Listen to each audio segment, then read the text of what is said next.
again, this is Joe here over at Joyful Noise Productions. Just want to kind of do a quick video today. But before going any further, do me a favor. Like this video, share it to all your friends, and don't forget to subscribe. Now also don't forget to hit the notifications button, and also don't forget to say something down in the comments. Okay, so that way we can be able to keep this conversation going and be able to kind of help this community grow. So without any further ado, let's get into it.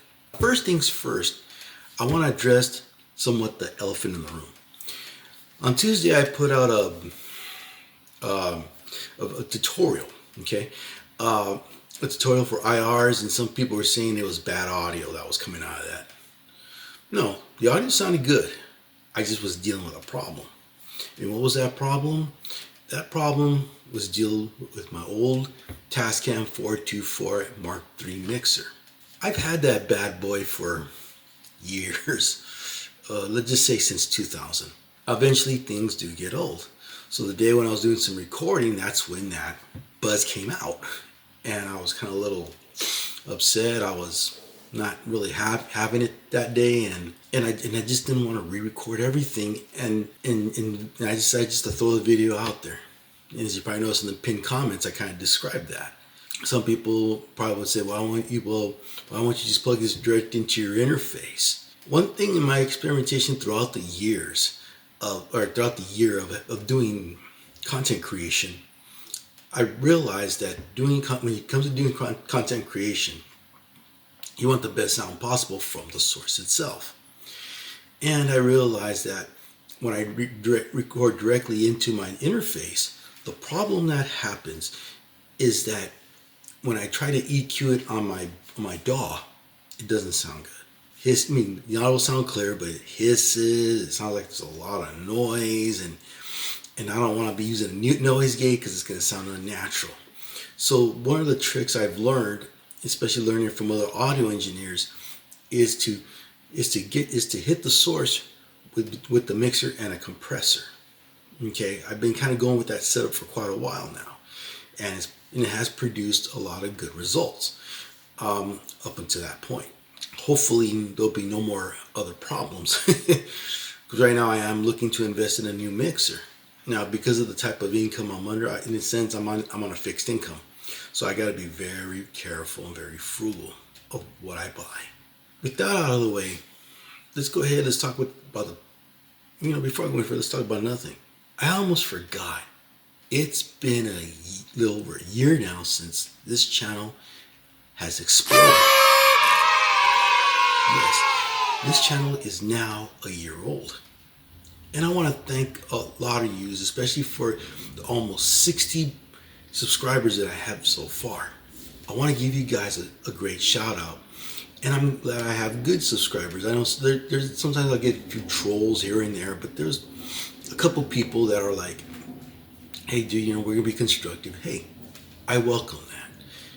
I'm a big boy. I can wear big boy pants. Okay, that's why when it came to that video, I addressed that point.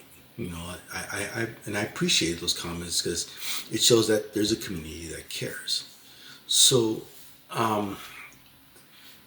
as I continue to grow this channel, and hopefully to grow this community, I do have every intention to try to do better. And sometimes even certain things like my lighting, and right now I'm just using my phone because that's the only thing I got for a camera. But I am saving money. I'm putting money aside, and hopefully maybe we can get a better camera. Hopefully maybe within the next 6 months or so, there's a discussion between me and my wife, that, we're going to, like I said, this is my son's house, and, we're kind of cramping his style a little bit, even though at a price to him for me taking care of my granddaughter. So when it comes to, having somewhere better, my wife and I are thinking about getting a place. My wife wants to go with an apartment. No, I want to go with a house. The reason why I want to go with a house, that way if I get a three-bedroom house, I could be able to do all my operations in the bedrooms, in the spare bedrooms, So if we have our master bedroom, but we have other 2 bedrooms inside, I could use one as an actual production studio, and the other one I could use as a live room, so I could be able to start pushing Joyful Noise Productions as a full-blown studio. To me, that's my long-term goal. Even though there are pretty good office sites here that are dirt cheap, and I'm going to be looking into those. With that in mind, I just, continue. That's why I ask here. We continue to have people check out the page, and I'm going to try to hit on certain things as we go. Now, let's go on to what's really at hand. This year, obviously, every January is NAMM Show. Sometimes a lot of us try to go. The last year was the first year I went as a content creator. A lot of times I go there just as a spectator. I get to go where I go every year to the biggest toy store for musicians. It's a ball when you go. Sure, you walk around, you get to meet some celebrities and what's these musicians call celebrities? Like last year I met Adrian Vandenberg, Tommy Bolin, and Alex Skolnick. I got to meet those guys, and that was cool. Even though the one person I always miss is always Michael Sweet, but he hasn't gone there in a long time, so oh well, it is what it is. But also, you get an opportunity to connect with other YouTubers. I got to meet Steve Stein. I also got to meet Richard James, the Bald Shredder, and Max Carlisle of Guitar Max there.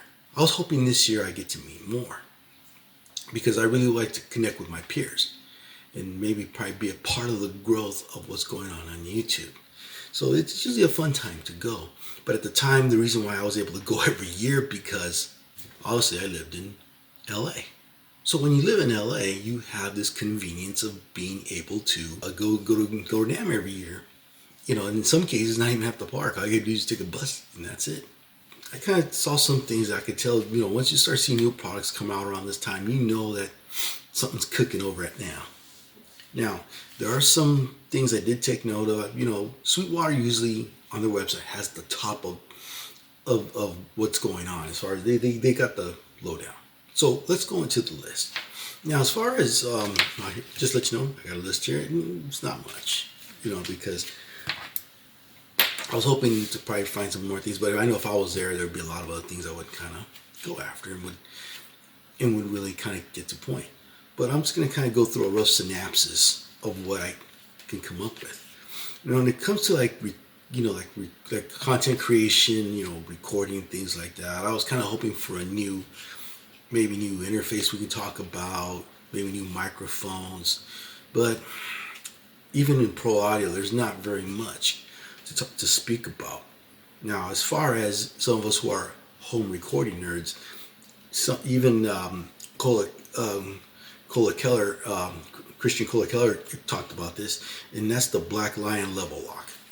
What's that? It was kind of like an old contraption back in the day that they used to use like for stores and stuff like that. The old elevator music type where you hear speakers and stuff like that, to make sure that the speakers don't distort. The level lock was something similar to that. It was supposed to be a compressor, but at the time, obviously, technology wasn't at its best.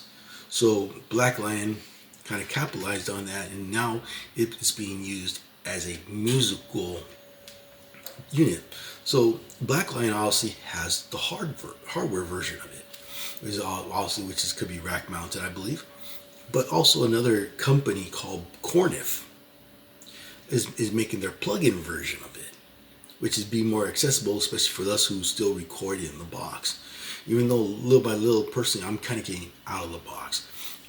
That's why I have at least 3 compressors, 2 that are exact, and then one is also for, it's a fit compressor. So I use that for, to tighten up bass parts. Now, drums, obviously we don't talk about drums too much here, even though I do plan to talk about electric drums and what we can do to kind of record on them.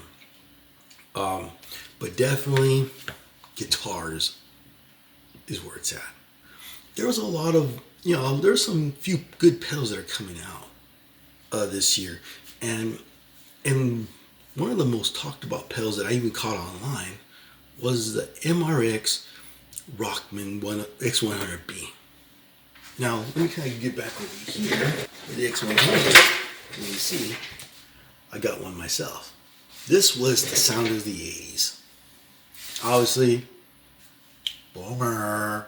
MRX has a pedal version of it. And as far as I understand about the pedal itself, or the sound itself, it normally went through a full range speaker. But I guess MRX decided to make it work with a regular amp. So that makes it cool. So we're able to get the original 80s sound, or what was originally known as the original Boston sound. And that, to me, I was very excited about that. Like, yeah, cool.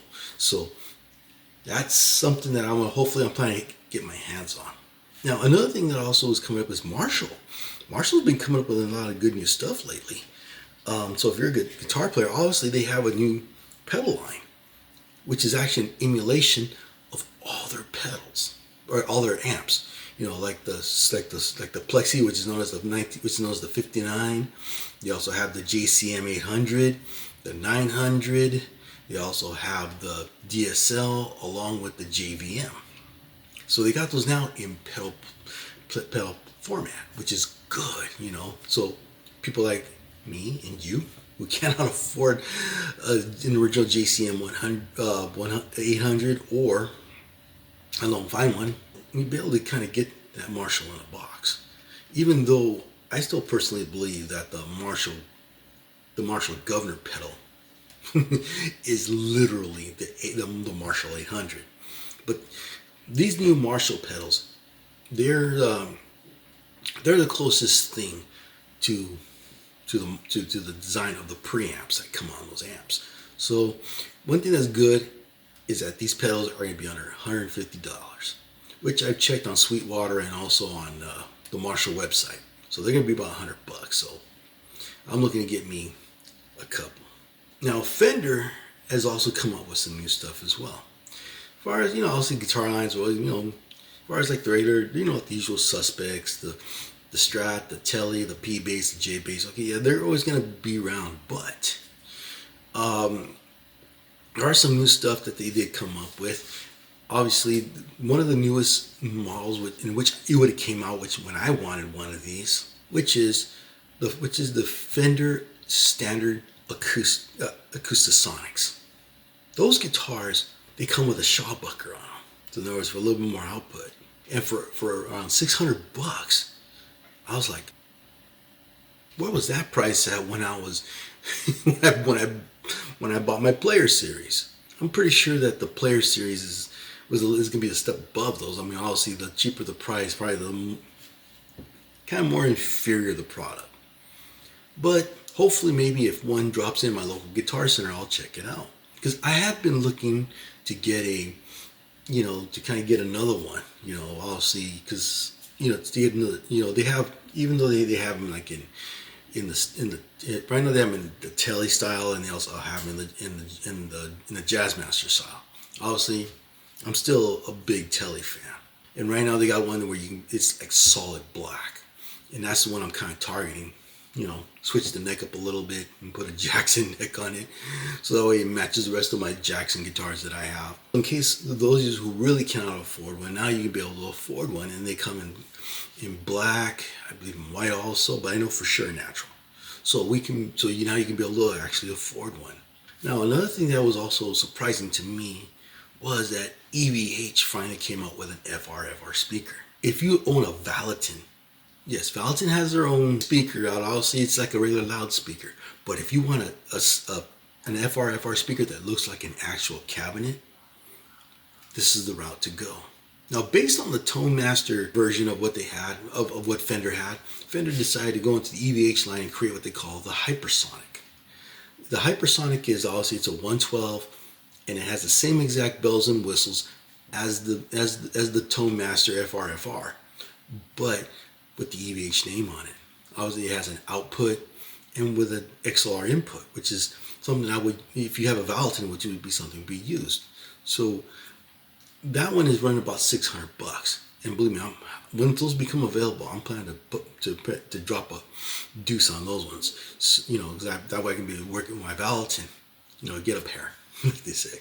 So that's one of the newest stuff that has come out, and obviously everything else is pretty much new. There's a lot of pedals out there, but like as I mentioned, the MRX Rockman 100 and the new JCM and the new Marshall pedals, those are the talk of the town right now.